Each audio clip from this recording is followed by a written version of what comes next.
we're talking about getting our flowers. Okay. Hi, Dr. Natalie. Hi, Florence. How are you guys Oh, doing? hey, Florence. Would you? Hey.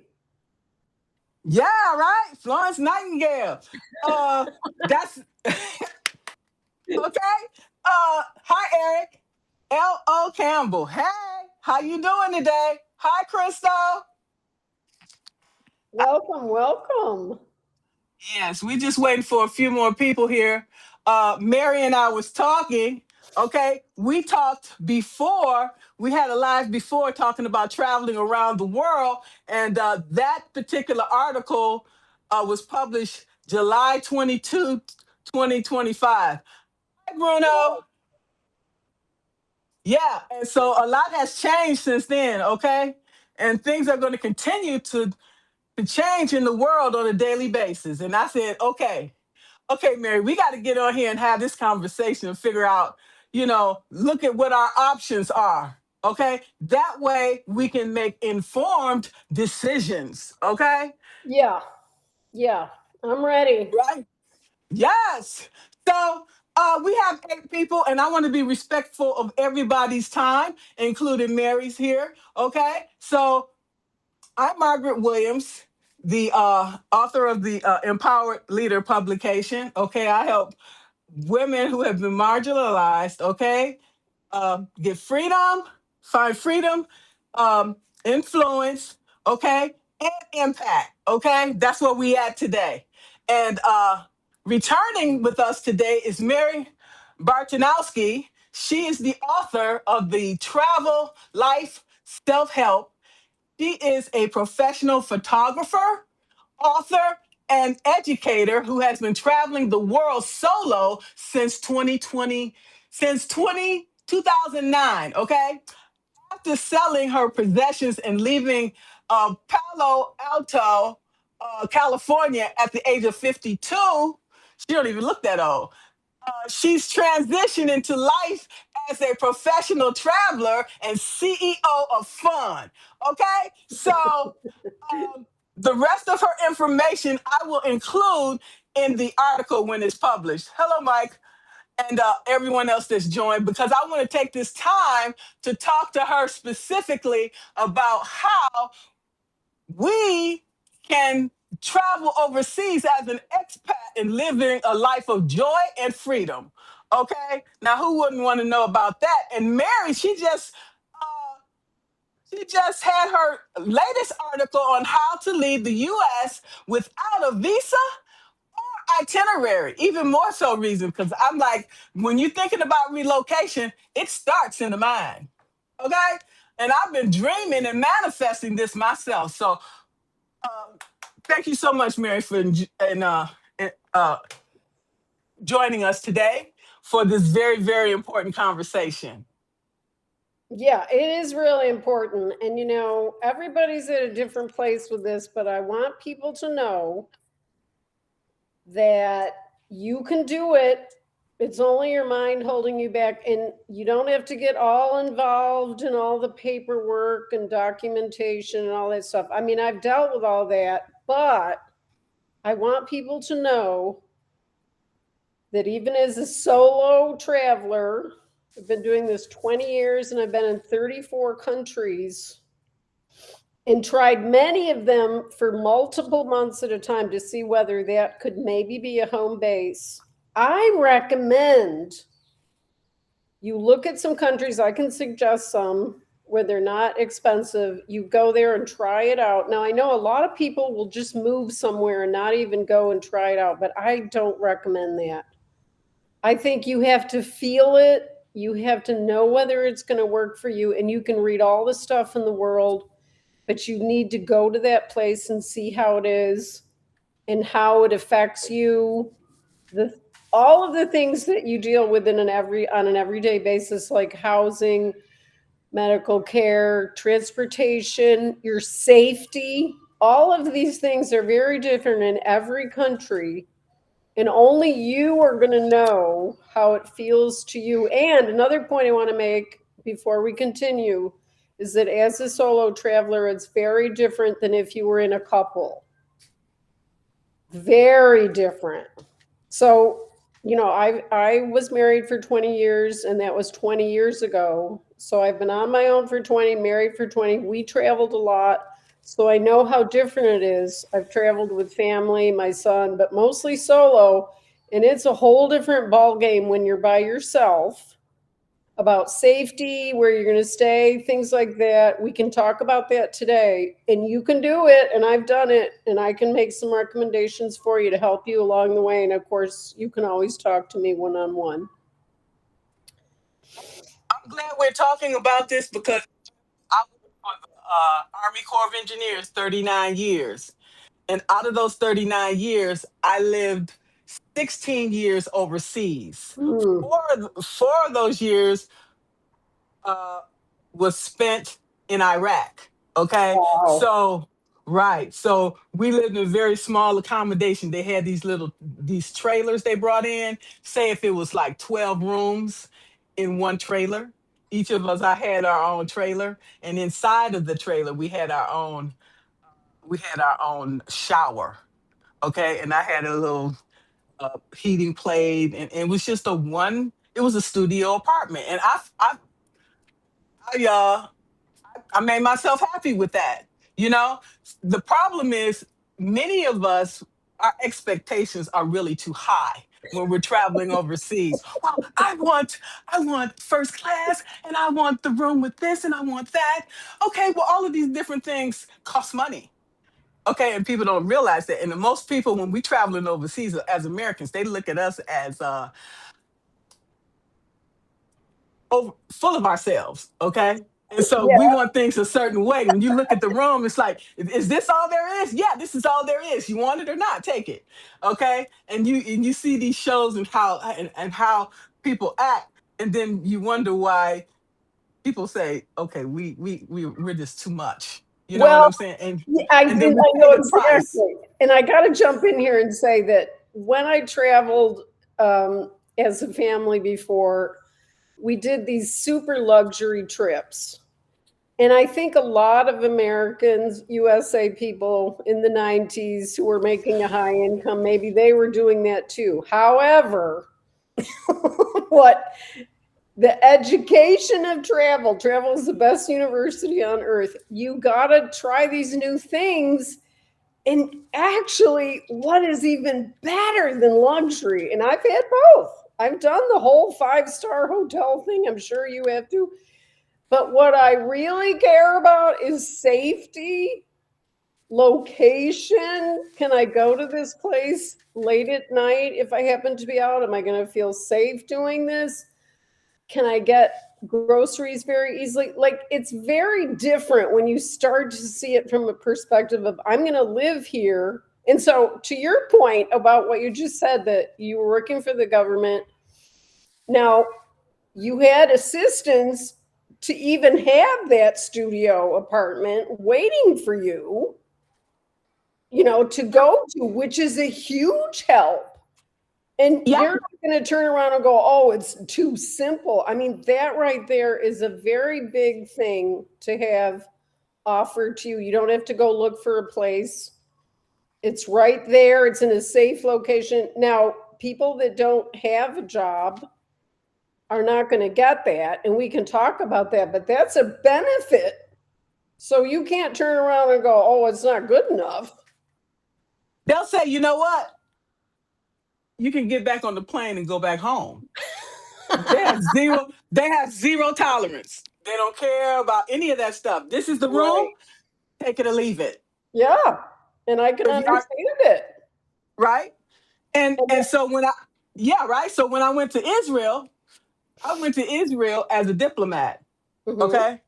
But even then, you still have to have some scruples about yourself, some respect, some treat people the way you want to be treated. Okay. They're Right. putting us in these beautiful homes. Okay. In these beautiful homes. And I was in walking distance from the Mediterranean. Okay. Beach. And so I felt I think I lived pretty well. Yeah. Okay. We had the VAT. Okay. We got, which gave us discount on the gas. Okay. We got certain privileges. But when, um, it has its pros and cons, but still, you know, you have to understand the customs in each country that you go to. Certain things that are acceptable and certain things are not. They don't care if you're American, they don't care if you're Australian. This is the rules of the country. That's You correct. you abide by that. Be respectful of people's, like during Shabbat, okay? You have to be aware of what's going on. If you're not, you will get checked in a minute and you won't be they will look at you strange. Why are you here? What purpose do you serve? So you want to be Well, useful. You want to be useful, you want to be helpful and respectful and of people's respectful. customs and the Even if religion. you don't understand it, you respect it. But to your point about living by the Mediterranean Sea, I've been living by the Mediterranean Sea for the past 3 months. And I'll tell you, I don't need any five-star luxury to be able to walk 50 feet to the sea and feel that air on me. Oh, Jesus. That Ooh. apartment, I mean, to me, it was luxury because it was that location. And it wasn't even a high price. And that's what I think is very important to let people know that if you don't travel in the high summer season or the most highest tourist time, you're not going to pay double and triple. For example, I went to Venice for the first time. This is my 8th trip to Italy. I just got back the other day. For 3 months, I was over there. I went to Venice for the first time. Now, that's a very expensive city. However, I went in the dead of winter. In the hotel room I looked it up for the summer. It was 2 and 3 times more per night than what I was paying in January. So you do get more savvy about when you're going to travel, how you're going to get these lower prices. You don't have to travel in the summer to Europe. There's no reason to do that. You want to keep your costs down. And you can actually rent apartments too and get Let me better prices. let me give you an example of what you're saying there. Um, a friend of mine, we decided we were going to go to China. Okay. And so we got a good price. Mm-hmm. However, it was booked in the wintertime and we like to froze our ass off on that the wall of China. So I said to myself, if I ever go back to China, it won't be in the winter. That's why it was so cheap. Okay. Well, yeah. But you know what? Venice, even when it's cold, is wonderful. I'm Oh, telling you, okay. Okay. it was so worth not being in a huge crowd of people. I don't think I'll ever go to Europe in the summer because I can't stand being in crowds of selfie sticks and people pushing in the pickpockets and everything. I mean, that probably the most crowded was being in Venice, even in the middle of winter, but it was still magical. And the restaurants were open, people were beautiful, everything was gorgeous. I mean, and that's a very touristy place. So, that's not going to be a place you're going to want to move to and live. But what I wanted to talk about today was giving people an idea about where they could move that would be affordable, but definitely going ahead and doing a trip, a discovery trip, and see if you're going to like it. And I can recommend Bali, Cambodia, Vietnam, Thailand, and then in Europe, Albania. You can go there and get visa. If you're a USA citizen, you can go to Albania and get 12 months visa on arrival. That's not, there's no other country in Europe that you can do that. What's the catch? Well, I haven't been there yet. So what I've heard, I've talked to people that have been there and they're doing the Schengen shuffle, which is we can only stay in Europe 90 days as US citizens.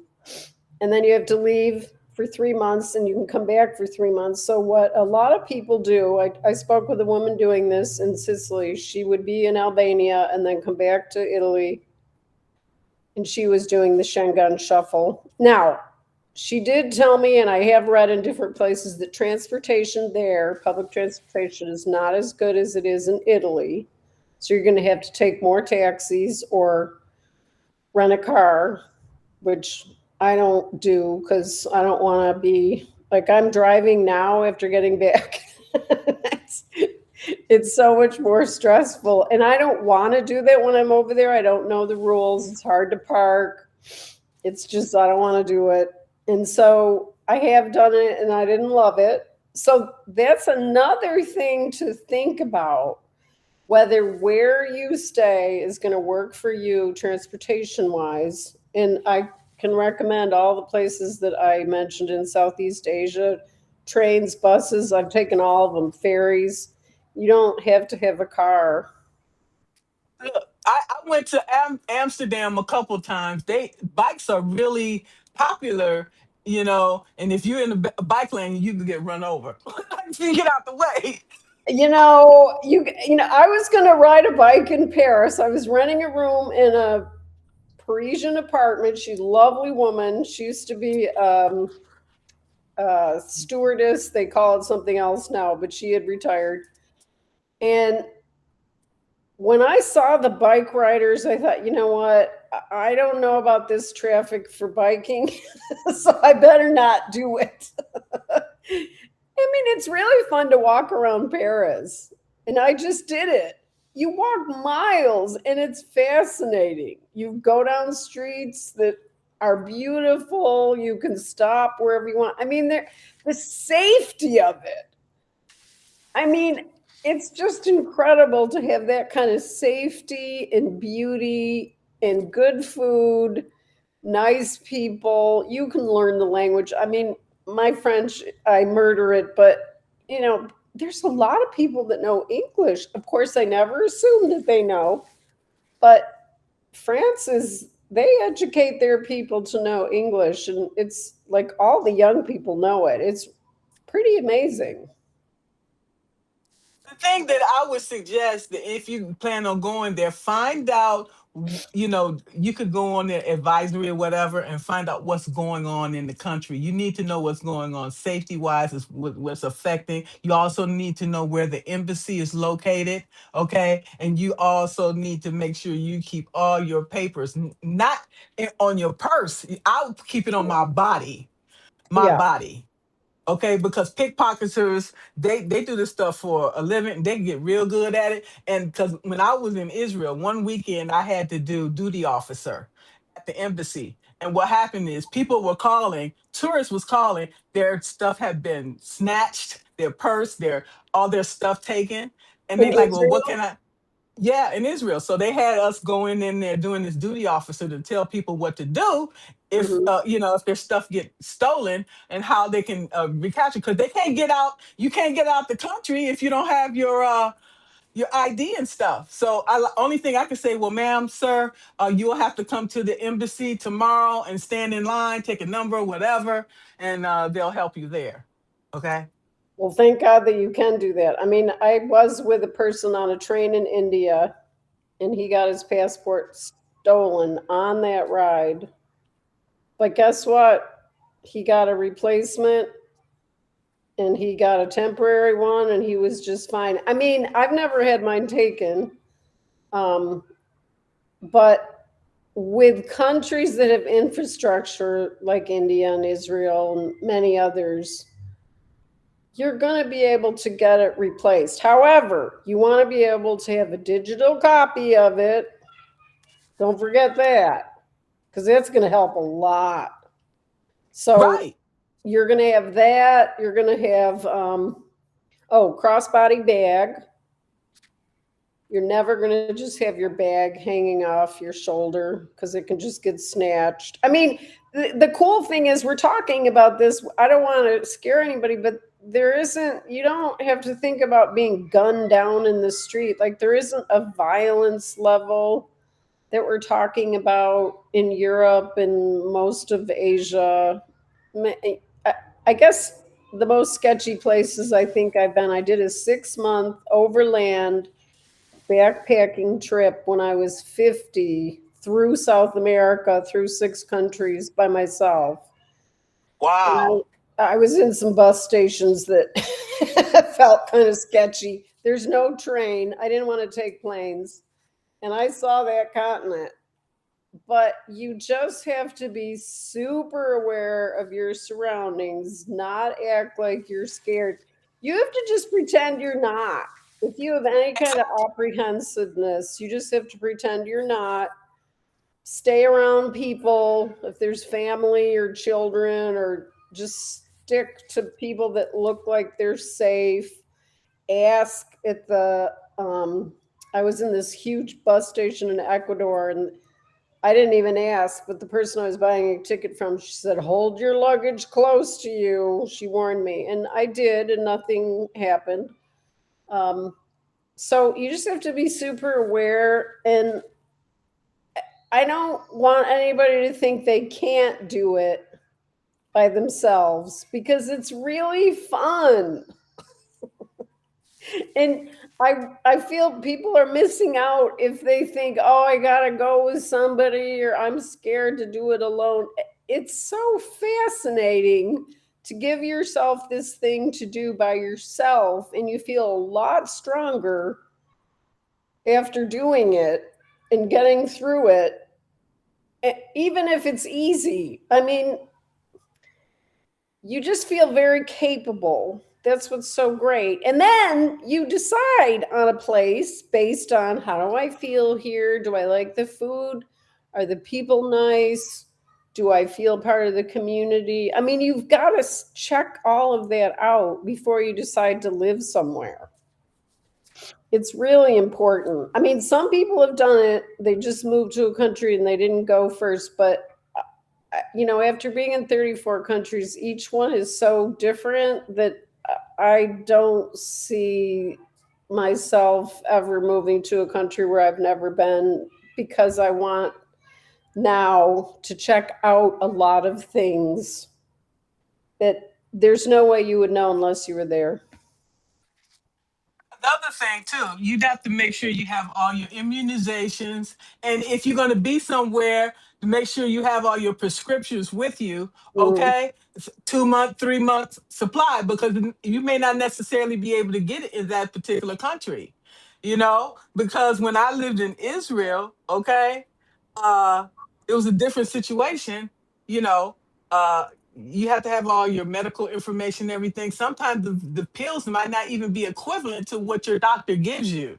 So you mm, have to be cognizant of that. So I would suggest to have an extra 30-day supply of medication with you, and do not put your medication in yeah. your suitcase just in case it's lost. Then how are you Yeah. going to take your medication? So keep your medication, part of it, on your body somewhere. So if your bags get lost, you still have some medication to have to take. That's what I recommend. Well, I also recommend doing only carry on, because the more stuff you have to carry, it could get lost. You never know. I just did carry on for 3 months. You can do it.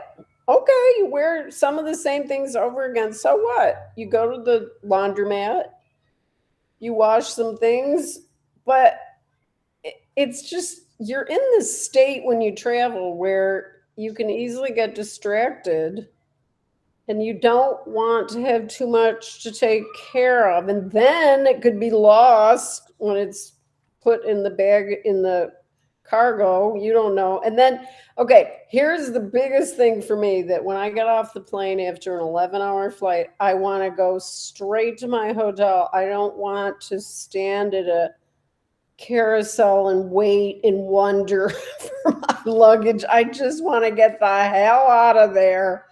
And I can. I'm out. I'm through customs in a second. I'm not waiting around. And it just feels so good to not have to deal with that. Let me ask you, because when I was traveling overseas with the government, only Yeah. thing I had to do is show TSA. They let me through because I had, because I worked for the government. But now if you don't have that, then what? You have to stand in that line, right? Well, And do okay, the TSA security check.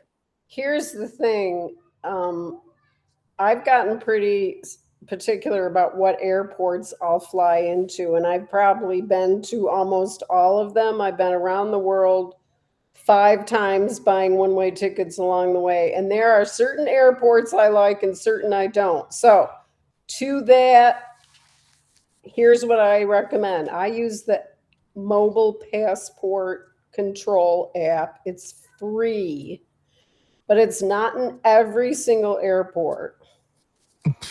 So you can check and see. If you go to mobile passport control, you'll see what airports have it. And then, so I was just in San Francisco airport 3 days ago, 4 days ago. There was nobody in line. In the line, I don't know why people aren't using it, but the line that wasn't my line had hundreds of people in it. And I've stood in that line before I found this NPC. So you put all your information in, you have a picture, you can only do it when you land. And that's why I always go to San Francisco Airport. It has it at Los Angeles Airport, and it has it some other airports in the United States. Now, if they don't have it, well, okay, you might have to stand in line, but I haven't had any problem with that. I didn't. Oh, the way you get around it is this. So I went like 5 hours early in Paris because I didn't want to stand in a TSA line and there was nobody in line. I only waited like 20 seconds and then I got through. And I know it got built up after I went through, but I don't like waiting in lines. It's not fun. The other thing is, if you're older, you can get the physical assistants and they'll help you, and then you don't have to stand there for 1,000 years. And I highly recommend that. I've used it. And you just sail right through. So if you're young, I'm sorry. I'm sorry you're young. You won't be able to use it. Now let's talk about the liquids, because if you're going somewhere for 3 months, you're gonna have to be concerned about that. That you're not gonna be able to take all those liquids with you through the airport because they only Well, I give you a certain don't. amount. I don't. So what I do is, okay, Europe is easy because they have better stuff than we do in the United States for everything. Toothpaste, lotion, everything is better in Europe when it comes to that kind of stuff. So you don't need to bring your stuff.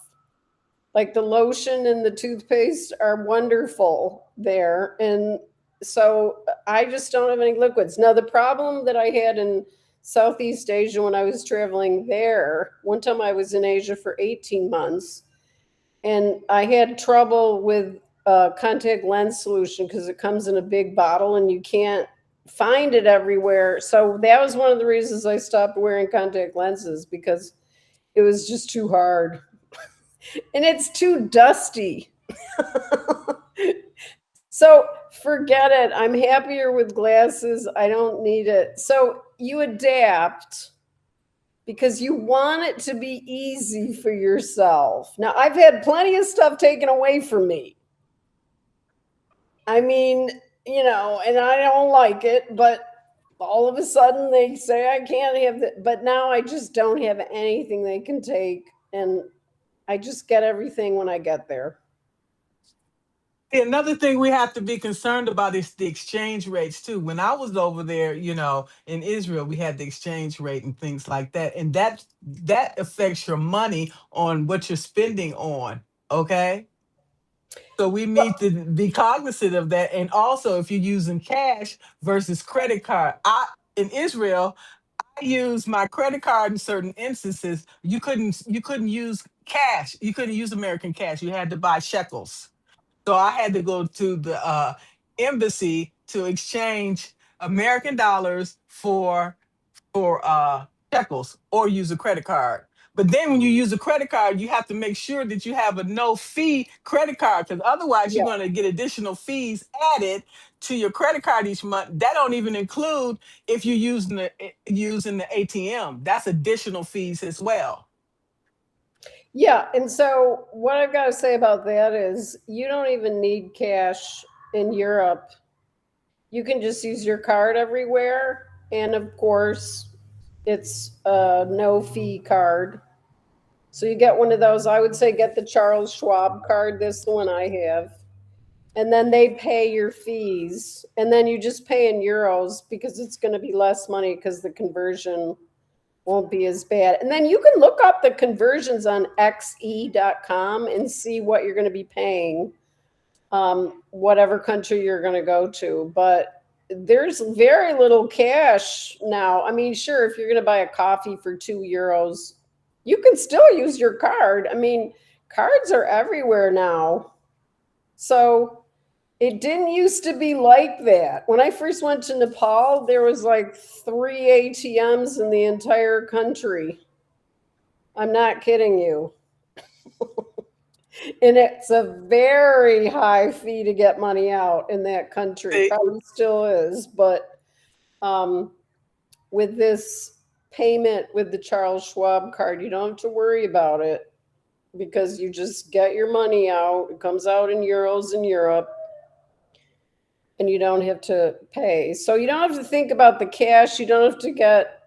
I recommend not doing exchange. I did that once and I lost a lot of money. I brought like a couple $1,000s with me in US money. This was years ago. And I thought, oh, I'm so smart. I'll just change it when I'm over there. No, they take like 20 to 25%. So that's how much you're losing. So it's just better to use a credit card or be able to get euros from a Charles Schwab card that doesn't charge you.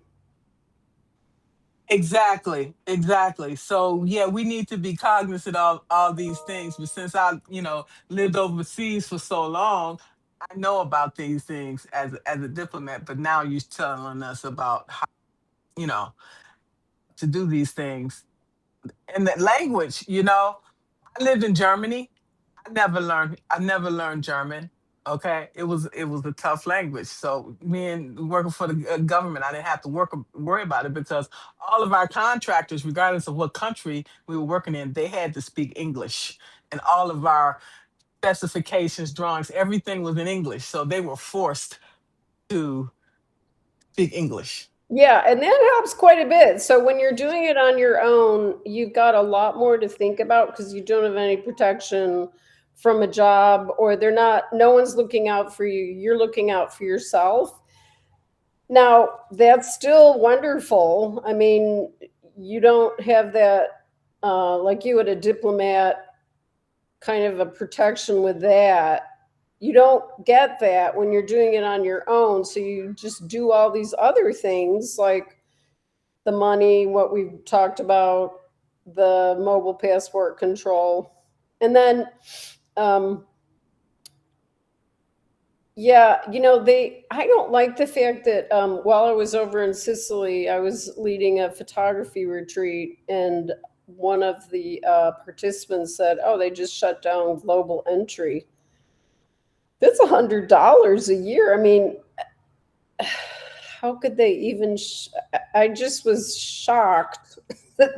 I think it's reinstated now, but be careful which one you pay for because I haven't had any trouble coming back into the country every single time for the past 5 years with mobile passport control, and it's absolutely free, which I like. You have enough costs when you're overseas. You might as well get, whatever you can that works, that's smooth, and works for your lifestyle. The thing is, being retired, how living overseas would impact my social security benefits. And then I'm supposed to be able to apply for Medicare in a couple of years. Okay. And then what about my pension and all these things? Is that going to be able to, how am I going to be able to get my money? Oh, okay. So I'm on Medicare and I'm getting Social Security now. Okay. And so I just have it go into my bank account here in the United States. And I would do that with those two things and maybe with the pension too, just because you have it in a US bank And then what you can do is you can put it, well, here's how I do it. I put money in this Charles Schwab account, which I then can take out when I'm over there, and they pay the fees. And then you can connect that with your bank account, which you get your Social Security, and then the money moves between those two. And then there's also this thing called Wise, which I have not Oh, used, but other I've people used have it. used. Yeah. I've used it because I had this guy working for me. He lived in Vietnam, and that's how I paid him. Okay, I paid him through Wise, but there's a fee associated with that. PayPal, all of that stuff. Well, yeah. So that's why, for me, the Charles Schwab thing has worked. And I do have Medicare now. So whatever I need to have done, I come back here and do it.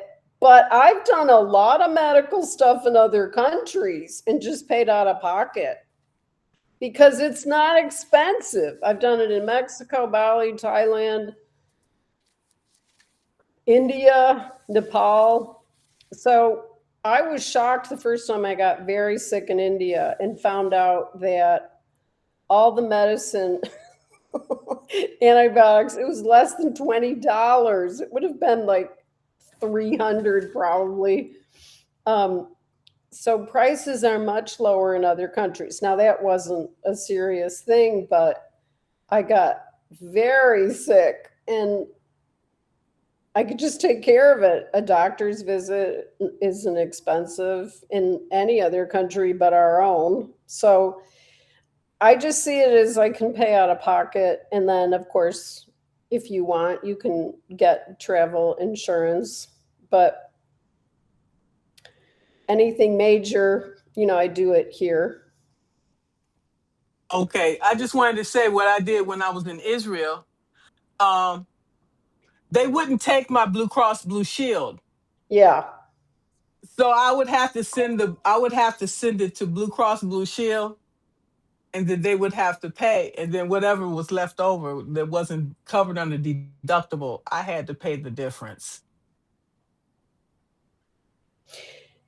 Yeah, I've never done that. So I don't know how that works because before I got Medicare, I started traveling before I got Medicare. And so for over 10 years, I would just pay out of pocket wherever I was. Thailand has very good medical care.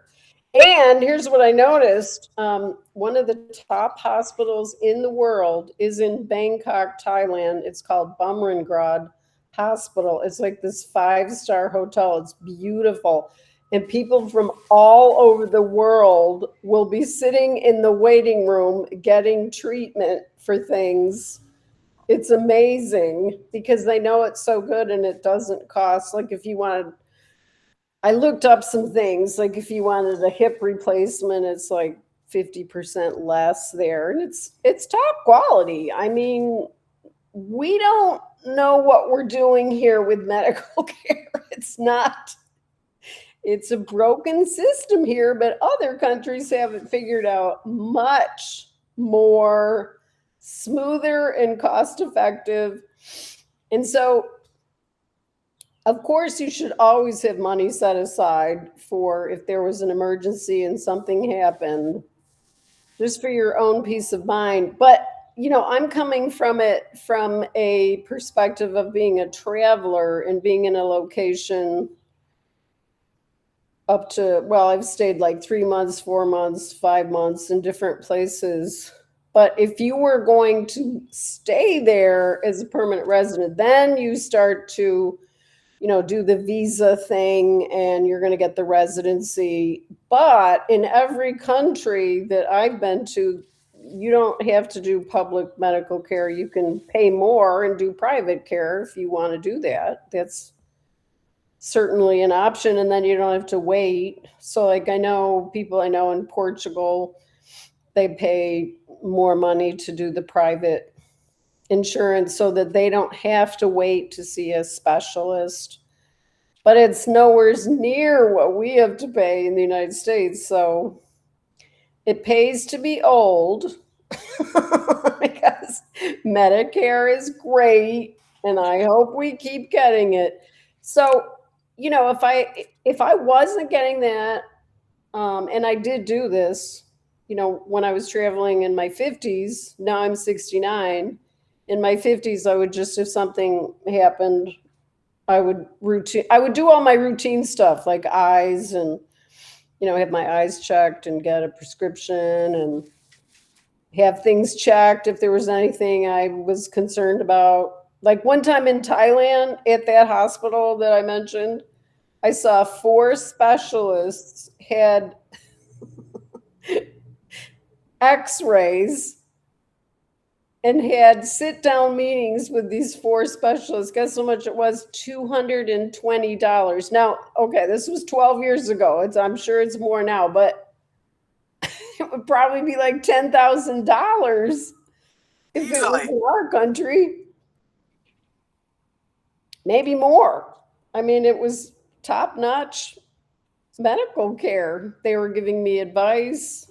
I didn't agree with all of it, but I always feel my father was a doctor, and I was taught to be educated about my choices, ask the doctors questions. You don't have to agree to everything, but um, medical care is very different in other countries. And in Well, many cases, it's better. I would recommend, like you said, I don't want to go somewhere and just move there. I would want to go there for a few months or something, get the lay of the land, see where areas I like best, you know. And I would want to gravitate honestly towards the areas where the expat community lives, because that is a connection there, and they support each other. Okay, that's another thing I want to talk about. This is Okay. a very good point that you brought up about expat communities. Okay, I've been traveling so much that here's what I've noticed. Expat communities are very different depending on where you go. So, one of the reasons to go to a place beforehand is to check out the expat community and see whether it's something that you would feel comfortable being a part of. Of course, it's always nice to speak your language and have people from your own country.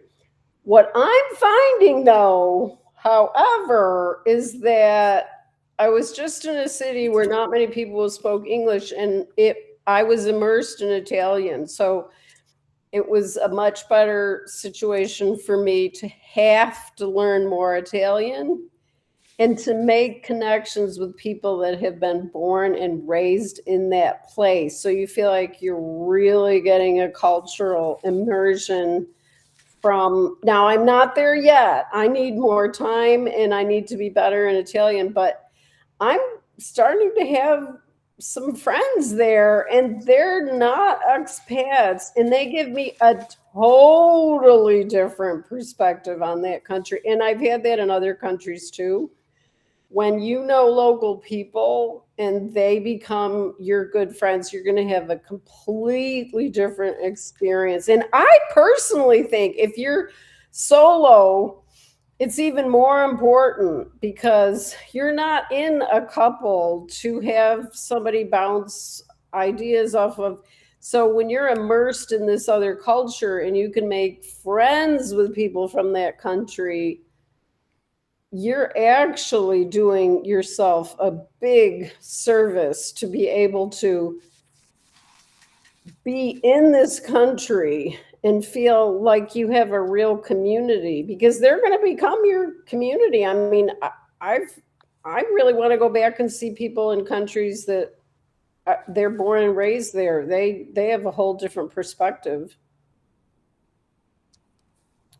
That's why I mentioned it, living overseas, because living alone in a country where you don't know anybody and you don't know the language, it can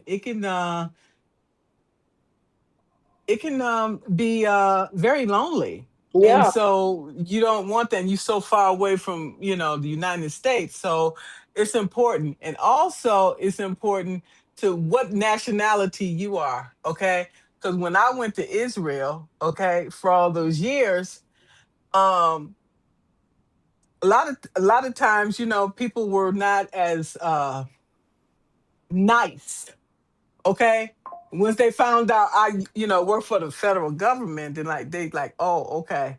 But before then, they asked me, "Do you play basketball?" I was like, "No, I'm not a basketball player." Okay, so they're like, "What are you doing here?" Yeah, so the reason I'm saying that is you need to be aware of your surroundings and where you're going. I don't want to go somewhere where I'm the only one. Oh, oh, you know what I'm saying? I want somewhere where I can blend in easily, not stick out. Well, okay. I think wherever you go, you're going to stick out. So there, I'm sorry, Margaret, but I always feel like but I know what you're saying. I know what you're saying because every time I go back to Sicily, and that was my eighth time, I see people that I saw the last time, and it gets deeper. I'm never really going to be one of them, but every time I come back, I feel more embraced for the fact that I came all this way. They're happy I'm there. We can talk to each other on a certain level now. If I know Italian, of course, it's going to get deeper and better. But the friendliness level is something I really like there. And I have been in countries where it wasn't that friendly. So most of them are, but the level of friendliness you've got to feel for yourself and then ask yourself, okay, does this feel, especially as a solo traveler, does this feel like a place that I could spend more time? And then you spend more time there and see how it goes for you because you're always going to be you're not going to be a local. But you're going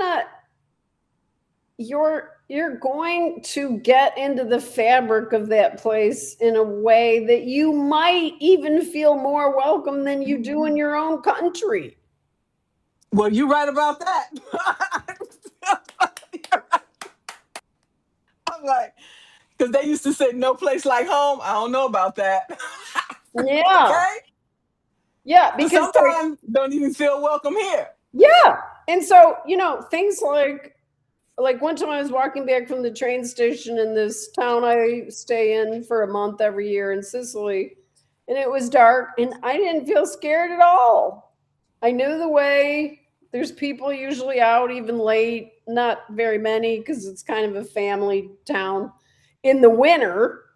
But if it was the summer, there'd be a million people awake at midnight. But, in the winter, it's not like that. But I just thought, wow, I feel completely safe here. And I wouldn't feel that way where I come from.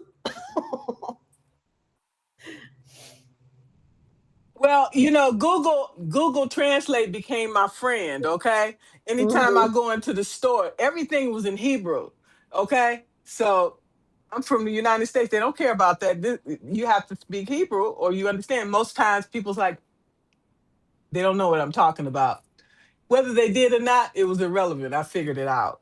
Okay. So we have to understand. Okay. You can look at Google Translate, it will translate whatever the labels say, then you understand what you're buying. Okay. Then also the exchange rate thing became my friend. Okay. That way I can figure out how much it's going to cost me in American dollars versus shekels. Yeah. Okay, so you have to know about all of these things. Otherwise, I would have to call somebody I know. Can you talk to this person for me and tell me what they're saying? Okay, now you can put that in the Google Translate or whatever, and it will translate it from Hebrew to English. So you just have to understand all of these things and be cognizant that you're going to have to do these things until you figure it out on your own. And you do have to learn some of the language before you get there. Like, where's the bathroom? How much does this cost? Just very simple things like that. So you can feel like you're not completely clueless. And Right? Because when I was traveling through I think it was Prague. When you go to Prague, when you go to the bathrooms, you have to have change. You have to give them change to go to the toilet. They give you the right. then they give you the toilet tissue, then you go into the stall. I didn't know that. Yeah. Okay? Yeah. So there's that. However, the thing I do is I'll just go get a coffee somewhere and then you can use their bathroom for free because coffee is like €2 or less. And then I end up Oh, talking okay. to the people in the store and saying hello. Like what I do to try and immerse myself in, because I'm alone a lot, I'll talk to people in shops, bars, restaurants, and then see how friendly they are back. If they want to try their English, have me practice Italian. I mean, I always meet people that way. And we're talking residents, not expats. Yeah. So let's see if anybody have any questions.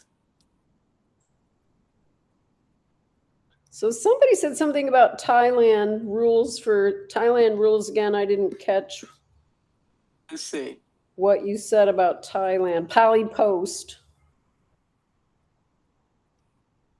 Yeah, this is a good time to ask because if you're thinking of going somewhere that you would like to know a little bit more about, and I've been there, I could make some suggestions. But I definitely recommend going somewhere for a month, seeing what you think of it, at least a month, and seeing how you feel about all the things we talked about: transportation, where you're going to stay, finding out the neighborhoods that are good to stay. So what I do when I book is I go on Booking. Now I have places that I go back to.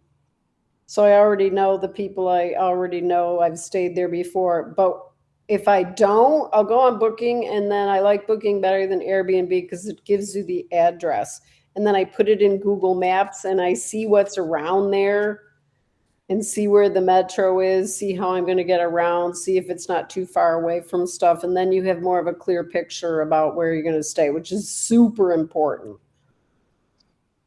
Definitely. I don't personally like hotels. I prefer Airbnb because you have much more flexibility, much more space. Yeah, well, I do the hotels in bigger cities where I don't think I'm going to be able to find a decent apartment for a good price. So I usually rent apartments, but like in Paris, it's harder to find an apartment in a good location. So you can get apartments on Booking. They're there. They're not just on Airbnb. So, and in fact, a lot of times they're better prices, especially if you go in the lower season. Um, so it just depends. And then another thing that you can do is if you're going to come back to a place, is you can negotiate a price with people that you're going to come back and stay there again. There's another site called Idealista, and that's used more in Europe, and they've got pretty good prices on those for accommodation for apartments. And they do all different kind of things. They do it through the platform. They do it in cash. They do it credit card. I haven't used it myself, but I know people that have. So what I'm doing now is using Booking, and also I already have connections in different places where they know me, I know them. And that's the beauty of it, of slow travel. If you find a place that you like, you can keep going back there and do it off platform and get a better price. As far as phone calls back and forth, I use WhatsApp. It don't cost nothing. Okay, some Hmm. people use Google phone or whatever, but WhatsApp works fine. Yeah, I use No that too. problem. And a lot of people in Europe use it too. So you want to use what everybody's using so they can reach you and you can reach them. You know, one time I bought a SIM card in Rome and they kept charging me after I left. I had to get my bank involved. They would not stop charging me. And finally they did. I got my money back. But it's like, just use WhatsApp. It's free. It's free. Uh, exactly. Vivian wants to know about Cambodia. Okay. So Cambodia is in my top 5 countries for several reasons. Very nice people, low cost, decent food, The people are very friendly, and there's a lot of different kinds of places you can stay in Cambodia. So it's not just Siem Reap, where I ended up staying there over a month in Siem Reap, but I went all over Cambodia on a motorbike.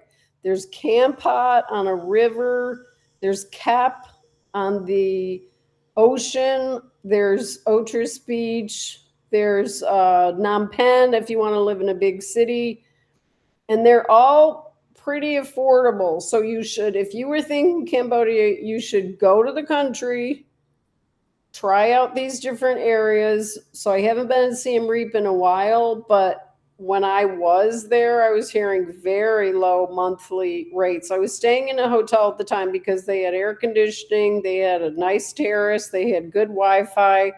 I had an app in the iTunes store at the time, so it was a paid subscription app that people were, it was a magazine, and I was doing my writing and my photography and doing stories all of these countries that I had been to and doing issues of the magazine. So I needed good Wi-Fi. You can't always get that.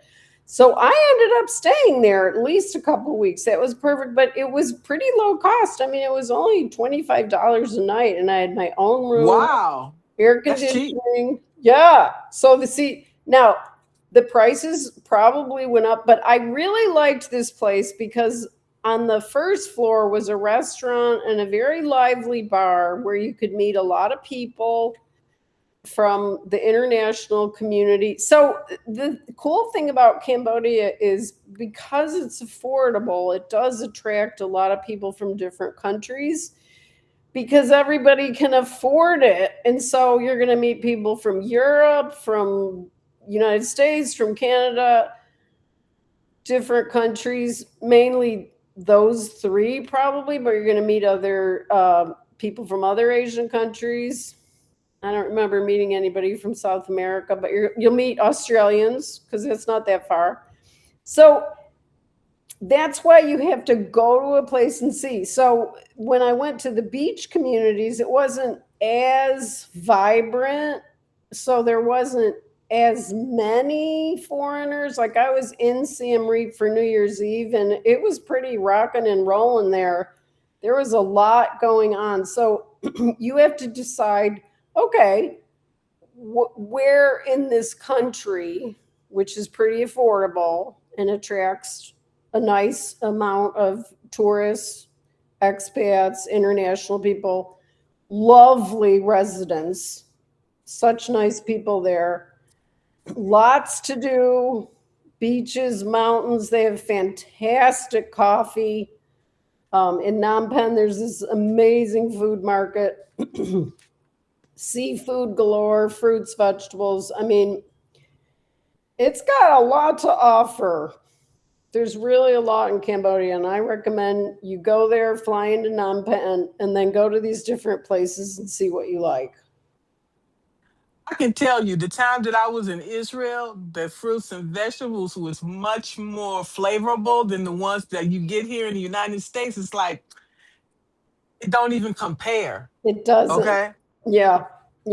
It's hard for me to get used to again. And I'm in California where the produce is pretty darn good, but it's not as good as where I just was in Sicily. Everything is low cost. It's all organic. They don't even call it organic because everybody knows it's organic and there's no pesticides. So it's like, I mean, your fingernails start looking gorgeous and your hair is nice and you feel better and you don't get fat. And it's like, it's so great. So now the thing to be considering about Cambodia is it does get very hot. So I would recommend that you go in the winter time when it's cooler, like December, January, February, to check it out and see what you think of it. But you should also go when it's super hot. But that's the reason, in a way, that I haven't stayed in one location, because the temperature really affects me, and I don't want to be somewhere like I grew up in the freezing cold of upstate New York.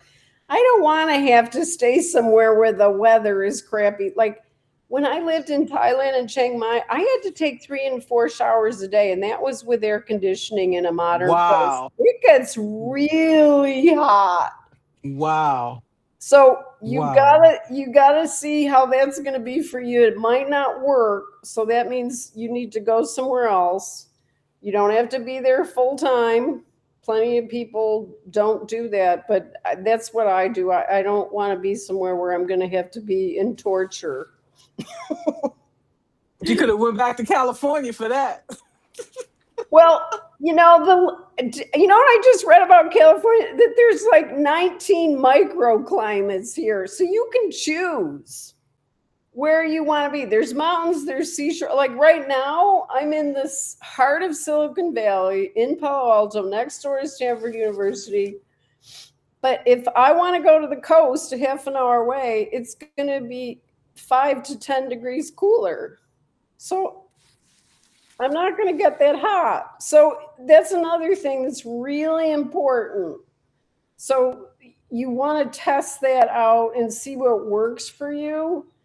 I mean, you know yourself better than I do. So you just have to try these different climates out and see what's going to work for you. I mean, of course, it's not going to always be perfect, but that's why I say go to Venice in the middle of winter. Okay, it's cold, but that was one of the best experiences of my life. I don't mind being a little cold and seeing the beautiful things that I saw there without the crowd. So only you can decide what's really important to you, but don't expect things to be perfect. No such no such thing on this earth. That's perfect. Right? Okay? Joe was saying not having cash, being a server, bartender, restaurant person, LA, meet people from everywhere, friends. After a couple of visits, they stayed with me. And then I traveled to Paris, Switzerland, Germany, free, but for air travel, Mexico, etc. Okay. Well, you got it like that. I know that's right. Mexico's nice. Yeah, Mexico's another place to go. If you're in the Right? US, it's just right across the border. I went to Cozumel, but I went on a cruise. It was Yeah, beautiful. It was it beautiful. is It beautiful. was too hot. It was too hot. Well, okay, see, that's another thing. I've spent a lot of time in Mexico and I've traveled all through the country in the highlands by the ocean, and I like the highlands the best because it's cooler. And yeah, the coast is pretty, but it gets damn hot and it gets very humid. So, what I like better is Mexico City, Querétaro. That's just north. San Miguel, Allende. A lot of people talk about that place, but the prices are, I think, are pretty high in because so many expats have come. It's sort of changed the economy. Um, and it's in the mountains, so it's cooler, but it still gets hot. There's a humidity there. It's a very beautiful town, but I don't think I would live there full time. Vivian said years August is different from February in Chiang Mai. Um, maybe I miss said that. So let's see. Joe says Arizona dropped me to my knees when I landed. The air was so hot. Yeah. Like I know. It felt like I got off the plane and went right into the oven. I'm like, oh my God, this place is too hot. And they have scorpions. I like, oh no, I gotta get out of here. It's too Yeah. hot. And see, Arizona, I've spent a lot of time there too. It's a dry heat, and in Thailand, it's a moist heat. So it's not dry. So you're going to drip. But, outside of it starts getting really hot in April. Yeah, right. I got off that plane. My nose was bleeding. I was like, oh my God. I'm like, what's going on? Like you have dehumidifiers. Need a humidifier to put moisture in the air. I like, That's oh no, right. this place, I can't. Oh my God, that place was too hot. Well, you know what I Yeah. found in Arizona? I spent time there, and so when I got hot, I would go up to Flagstaff, which is It's way beautiful. higher. Flagstaff is beautiful. Yeah. And Sedona was nice too, but Oh, Flagstaff is beautiful. higher. Yeah.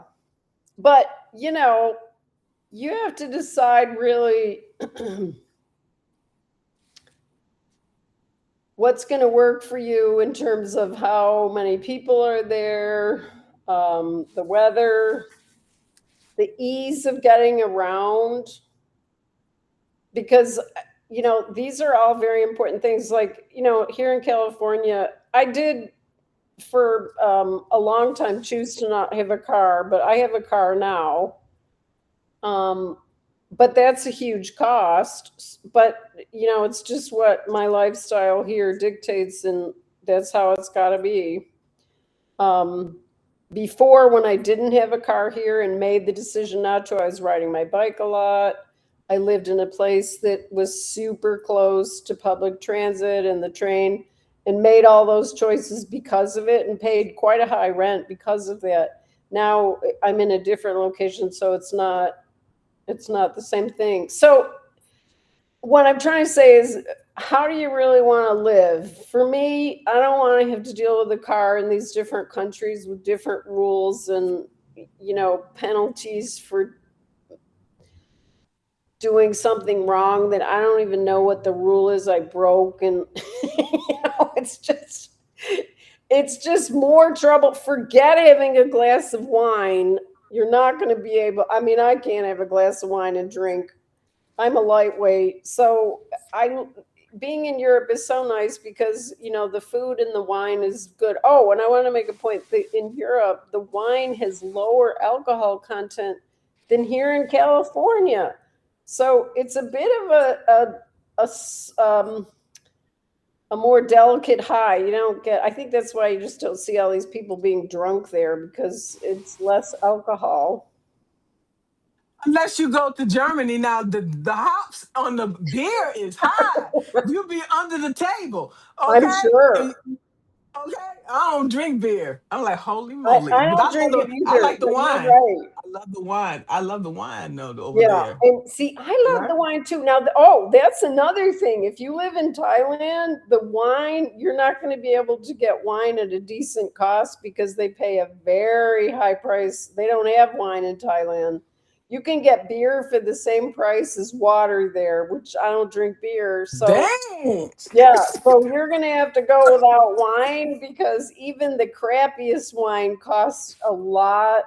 And it's just, to me, it's like, there's just things where I really tried Thailand and I tried to make it my home base. I even like got the retirement visa because you can get it at a very young age. You can get it in your 50s. And I paid for it and I was on track to get it. And then I got in a big accident on my motorbike and got pretty banged up. And I decided, you know what? I think I'm ready to leave this country. So I moved to Hawaii. And I really liked living in Hawaii. So the point I'm making is that you get to a point with where you are where you feel like, well, maybe you don't maybe have to live there full time. You can try it out. See, what I hear a lot of people saying, oh, you should leave the country and live in another country. Yeah, but if you go to Mexico, you can get up to 6 months to try that country out. They'll ask you at the border. Some of the airports don't even ask you, they just give you 6 months and don't even ask a question. I've gotten that many times. Just the last time I went to Mexico, they asked me, and I got 3 months. But if I had said I wanted 6 months, I think I would have gotten it. But I was only going to be there 3 months, so I really am an advocate for trying out a place before you commit and go through all of the residency and all of the stuff you got to go through. And you might have to hire a lawyer, and it can be several $1,000s to get everything done right if you're not going to do it yourself. And sometimes you have to hire somebody because the rules are so different and you don't know if you did it right, and the bureaucracy is pretty intense. So, and that's what I did in Thailand to get the retirement visa. I did hire somebody. So, before you make a big decision like that, I would say live at least a year in a place if you can. So what I would do would I just keep extending my visa. Um, and that felt like the right thing to do until it wasn't. And then I was really happy to move to Hawaii and live there for 3 years on 3 different islands. That was a really special experience, and I'm glad that I did it. It wasn't cheap. I can imagine. Yeah. Very I mean, expensive. it's really different when you're living as a local, though. See, I had been to Hawaii several times, at least 5 times as a tourist, and spent a ridiculous amount of money, like $1,000 a day. But when you're living there, you're not living like that. But what I discovered about Hawaii, the nature is beautiful, and it's one of the most beautiful places in the world. However, the housing there, it's it's very difficult to find a decent place to live, um, that isn't super expensive. So when you're living there and you're living as a local, you don't want to spend $5,000 a month on rent. You can stay here in the United States for that. Yeah, and make more money. See, the economy over there, it's all tourism. So in Hawaii, if you're not, I mean, nobody goes to Hawaii to actually make money. It is a specific kind of lifestyle that is wonderful. Nature is beautiful. It's really incredible. I swam with wild dolphins. I just saw the most beautiful things there, and the air is so fresh and clean. And I haven't been back in a while, and I need to go. But so the point is, you make these decisions based on, like, at that point in my life, I wanted ultra nature. I wanted to swim in a clean ocean. I wanted to eat fresh seafood. I wanted very fresh air to breathe after being in Thailand and getting in that accident. And there's a fire season there where they burn all this stuff and the air gets very polluted. It just was the time in my life where I needed to do that. So everybody has to make that decision for themselves. And that's why you have to go somewhere and try it out and see what you think and feel how it feels to be there, because nobody can tell you. I mean, I can help you and guide you and say, maybe you should try this, and get you to a place where, okay, what is it that I really want to do with my life? How do I want to live it? But those are decisions that it can help you with, to come to, about your own life and how you want to live it. Because obviously we want other choices than living in the United States now, because it doesn't even, give us everything that we would like to have. And that might be just fresh vegetables and fruit and fresh air and living by the ocean for a decent price, which you can have in Yes. Cambodia. Okay. Did you mention Vietnam? Yeah, I did mention Vietnam. Now, I actually have not spent time there, but I know people that have lived there. And I just looked up the visa last night. And for US citizens, it is visa on arrival. You get 45 days, and then you can extend it. Now, I would do, if you're planning on Vietnam, since I haven't been there, I would definitely go to the official Vietnam site, for getting you can do it online, get the visa. Because, wait, did you, I can't remember. I can't remember if it was visa on arrival. I think it was. But what you should do if you're going to go to the, just put in, how do you get your visa, Vietnam passport, and go to the site, and it will have the official site. You don't have to pay extra money. And then it'll tell you about extending it, because maybe you want to stay longer than 45 days. And how you do that, you want to have all that clear before you get there, so you know that you won't have to leave the country, just in case you want to spend more time there. Because Vietnam's, from what I've heard from people that have been there and that have lived there, it's a beautiful country. I've seen the pictures. The food is delicious, I've heard. So You might want to go to the coast, you might want to go to the mountains, you might want to try Hanoi and Saigon. I've been hearing a lot about it's this place on the river, Hoi An. There's a lot of expats there and good food and decent prices. So Vietnam's right next to Cambodia and, different culture. So you'd have to, see if you felt like you fit in and you liked it and it fit for you. I mean, there's a lot of good things to it. There you go. So you said those countries. You said it was Bali, Cambodia. You said Albania, Yeah. and where you didn't have to have the visa or the itinerary. Right. So what you want to do if you had to leave like tomorrow is you want to find the visa on arrival countries, which is Thailand, Cambodia currently, and I'm pretty sure it was Vietnam because it didn't. I went to the site and it didn't look like you had to apply for anything unless you wanted to stay longer than 45 days. Visa on arrival for Bali. And you can extend that. I have extended my visa in Bali and stayed 2 months. It was a bureaucratic, had to go to the embassy and all this stuff, but I got it and I got to stay 2 months. They're a little more strict there about your P's and Q's, but 2 months in Bali was pretty fun. And then, what's the other country? Oh, Albania. So I haven't been there, but what I've read is that you can get 12 months on arrival if you're a US citizen. That's like unheard of. Wow. Another place you could check right next door to Albania is Montenegro. Mm. I don't know. You don't need a visa, but I don't know what their restrictions are because I know people that are from the US that have traveled there and didn't have to do anything special beyond if it's in the Schengen area. So if you don't know what the Schengen area is, it's 26 countries and they all, if you're a US citizen, you can be 90 days only in that Schengen area of those 26 countries, and you don't have to show your passport when you go to these different countries.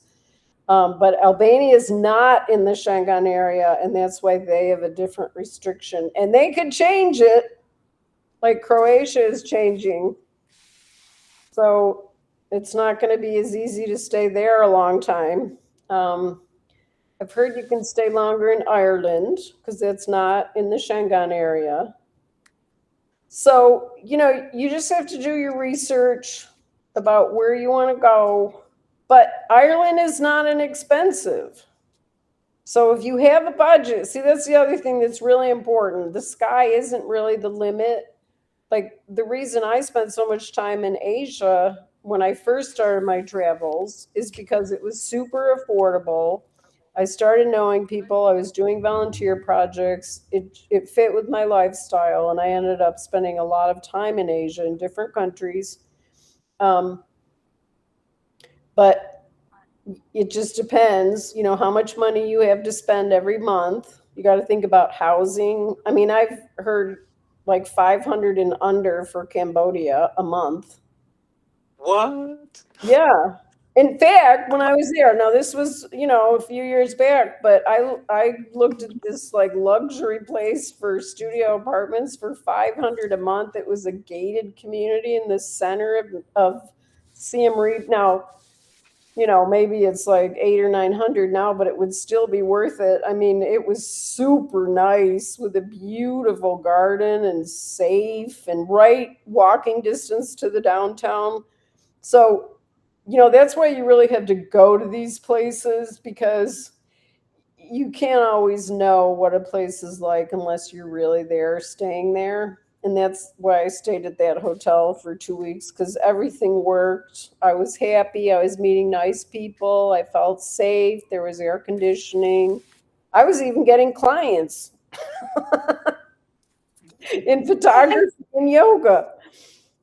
And when you're living in a hotel, you get one meal free. That's usually the breakfast. So then you only have to worry about your lunch and the dinner. Sometimes they have happy hour too, so you get snacks. So you got to work all that. Well, a lot of times in Asia, they don't include the breakfast. But Really? yeah, yeah, that's more of a European thing.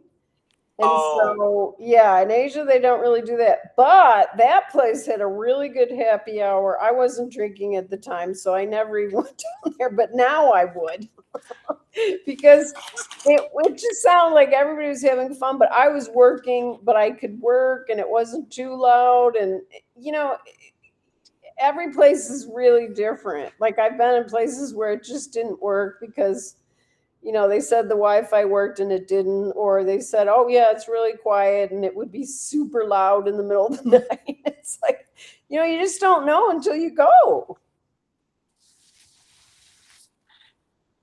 so So you does have to be anybody? ready. I'm sorry. Go ahead. I'm No, sorry. Go ahead. you have to be ready to try the unknown. Absolutely. So you have to stay flexible and adaptable if you're going to be traveling overseas. Because if you're rigid in your thinking, you're not going to like nothing. I'm telling you, flat out. Now, Yeah, you're that not. is true. You do have to be open. And I had to learn how to be more open too, because you sort of bring your Western culture with you and you're like, like I thought I could order a grilled cheese sandwich on the Ganga River in a little cafe. No, they didn't even know what it was.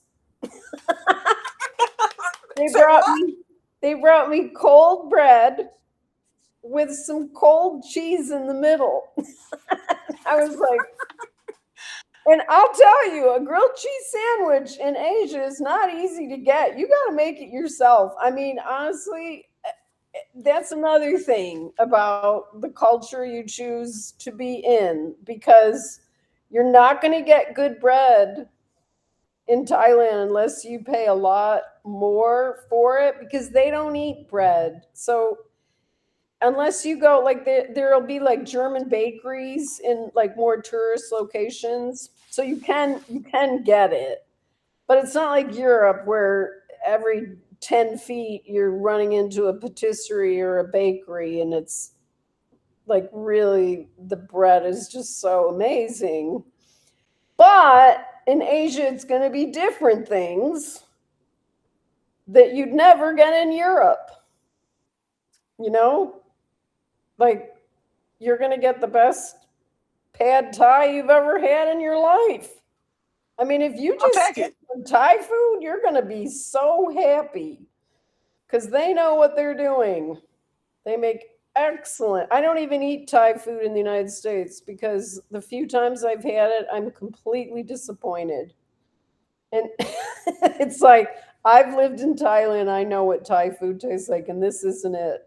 So I just don't even get it because it's not nearly as good as what you can get in Thailand. So, it just depends on what you want.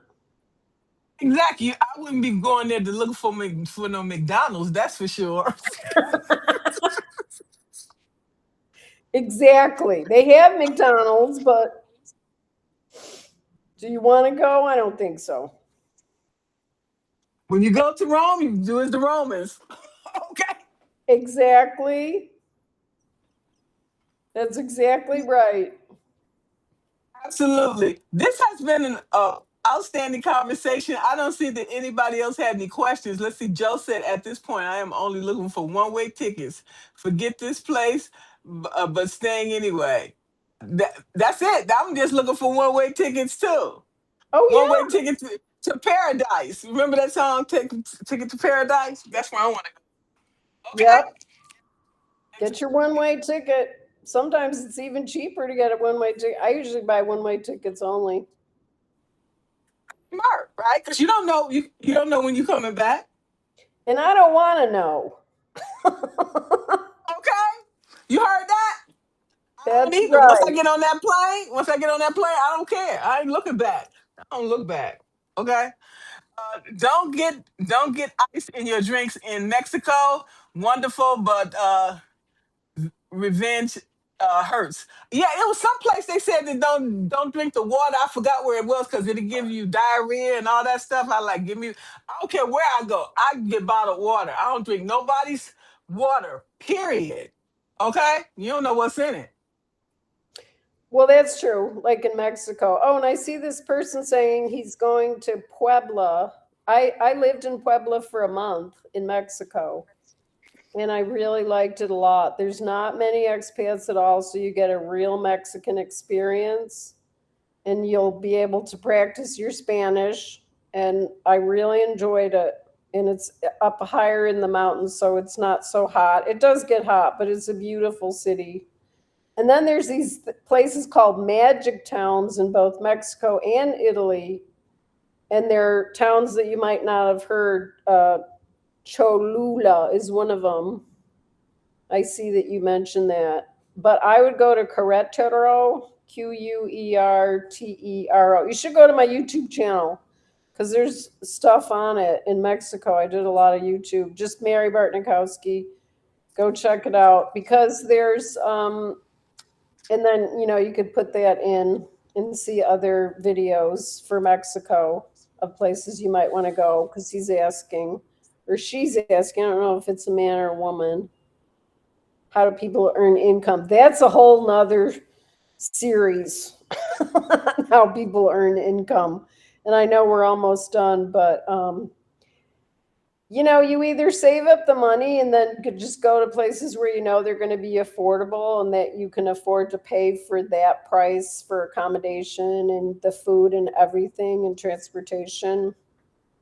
Because once you get out of the mindset of you're not on vacation, it's really different. It's a whole different, this is your life. So you're not there to spend $1,000 a day, like I did in the 1990s. Like it's not a luxury. You're living more like a local. Like a nomad. Yeah, well, that's the thing. I mean, I guess some nomads are living a luxurious life, but if you don't have a very high budget, then you're going to choose a country based on the costs. And you can find out what a country costs before. Like everywhere I've ever been is less expensive than the United States. I said. So, yeah. Yeah, and Margaret, you live in an expensive place in Alaska, too, like California. That's why I'm getting the hell out of here. I Yeah. came here for work. I came here for work. I have no reason. It's beautiful here, but it's too expensive and I don't need it. I don't need this. I want Yeah. somewhere small, something that I can maintain on one floor. I don't need all that. And I can do everything for my publication, everything that I'm doing, I can do overseas. Okay? Fantastic. And I think a lot of people can. I think people are just not thinking that they can do it. And after doing it, I was doing it and I didn't know anybody that was a solo traveler except for my son when I started. I started in 2005. And then I traveled a lot for 4 years. And then I sold everything in 2009.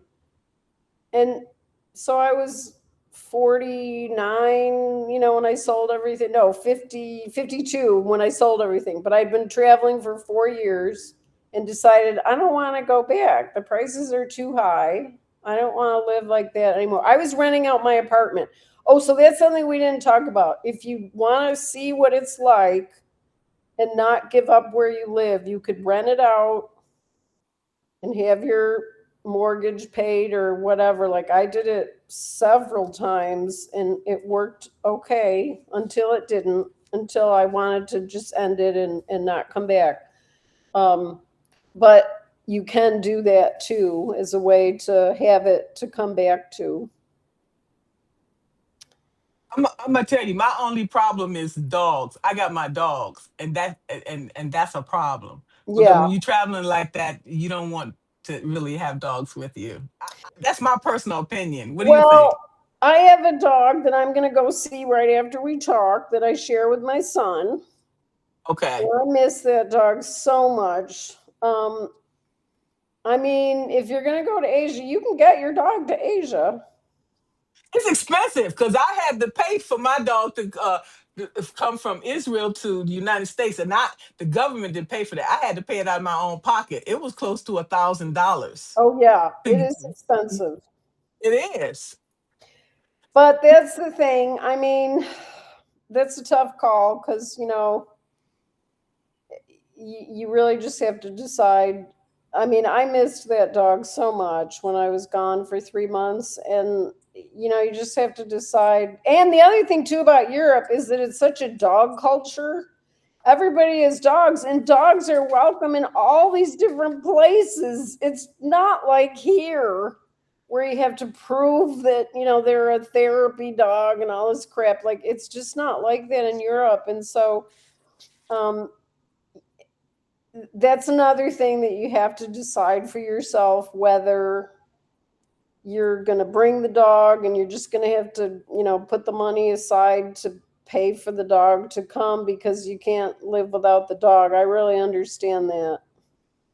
Yeah, but if you're going somewhere for only 45 days and to pay $1,000 to have the dog shipped in and then $1,000 to have it shipped back out every time you want to go somewhere, it doesn't make sense because then you have uh, things that where you have to have certain immunizations for the dog. The dog have to have it within a certain time that it flies, and you have to, and you have to take all these things in consideration Well, too. see, So that's the thing. And so that's why my son, we say it's his dog because he got her as a puppy and she's 8 now.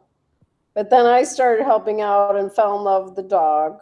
And so I want to be with her a lot. And of course, when I get back. So if you don't have something like that going, and we've spent a lot of money on getting her taken care of while we're gone because he travels a lot too. So that's another concern that you'll have if you travel. But I would say if you have a pet and you could possibly pay to have it taken care of while you're gone, I would do that first rather than, giving up your pet for sure, because that's too difficult. And you don't even know if you're going to be moving or not. That's why I say try it out. Don't just move to another country and then not know if you're even going to like it or not. Like, I just don't think people talk about that as much. You don't have to do all the residence permits and stuff and visas to begin with. You can take it slower.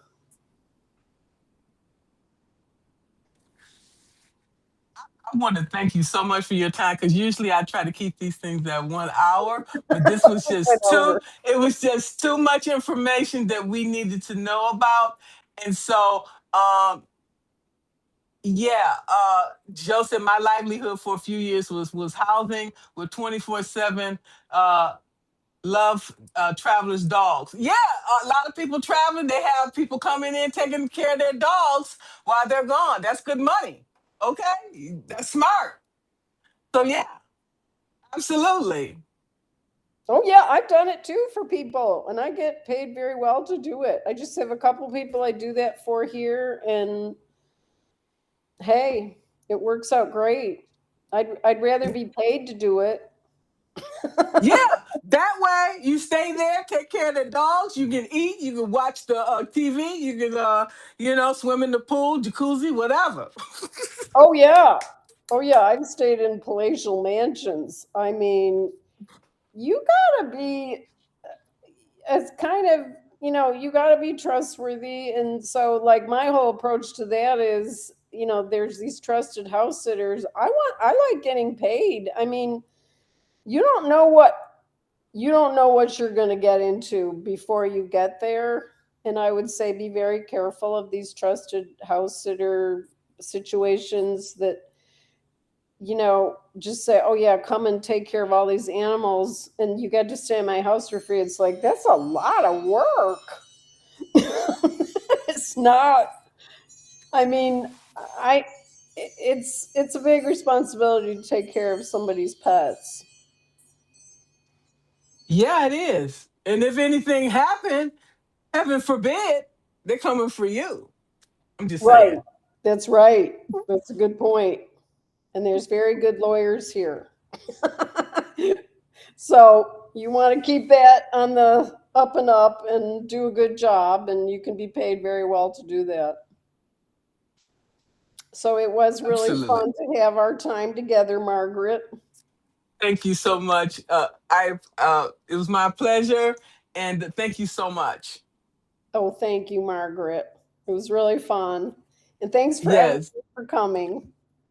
I'll make sure to include all your links, and they can get in contact with you, including me, for future travel. Great. Okay. Fantastic. Yeah, get in touch. Go to my YouTube channel. Love to see I answer every single comment. Thank you all so much. Thank Enjoy the rest of you. your day. Thank you. All right. Bye bye. Bye-bye.